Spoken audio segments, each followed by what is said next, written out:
team's draft that I was a huge fan of was the Denver Broncos. And the Denver Broncos clearly had an idea in mind with what they wanted to accomplish with this draft, and I think they did that to a T.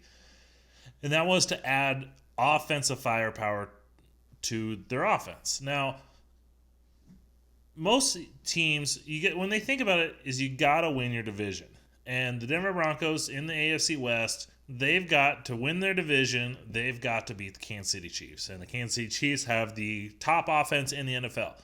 Now, Denver could have done one of two different things. They could have gone out and they got Vic Fangio as their head coach. And he's a defensive-minded head coach, been an elite defensive coordinator in the NFL, leading some high-powered defenses. So the Broncos could have easily just loaded up on defense and thought, let's just look to shut down or, minimize the Kansas City Chiefs. Now, that's easier said than done, so that's why I think they went this route. And John Elway, give them a lot of credit. They went out and said, we're going to add firepower. We got Drew Lock, who showed a lot of potential last year in a short period of time.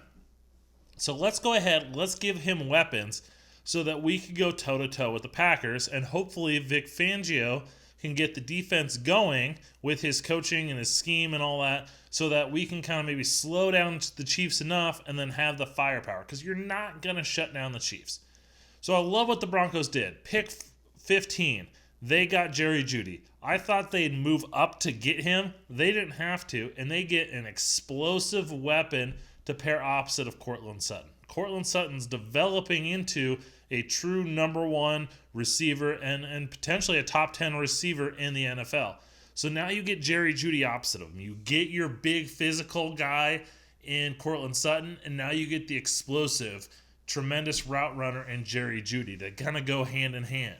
Now, the Broncos didn't stop there. They went out in the second round, picked 14 of that second round, and got KJ Hamler, the slot, quick, explosive receiver out of Penn State.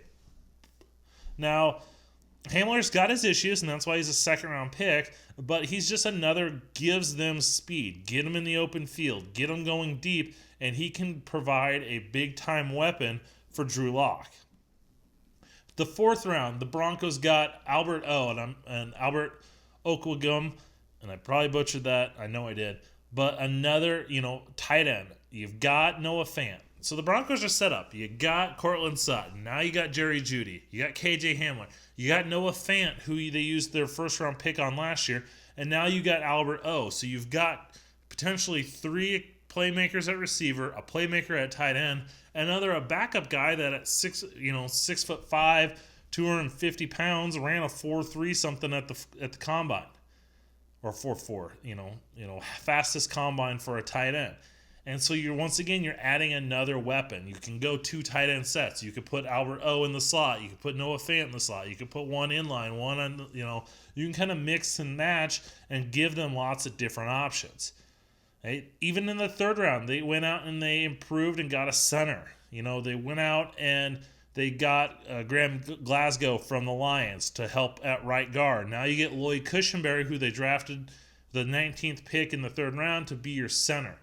So you're improving that offensive line. Now, left tackle's still in need, but you got better in the interior. They weren't happy with their center play last year. Cushenberry was one of the better center prospects. There was some talk that he could potentially go high second round, maybe even sneak into the first round. I didn't quite see that. I think the third, where he picked, was perfect value for him, and he's a good player.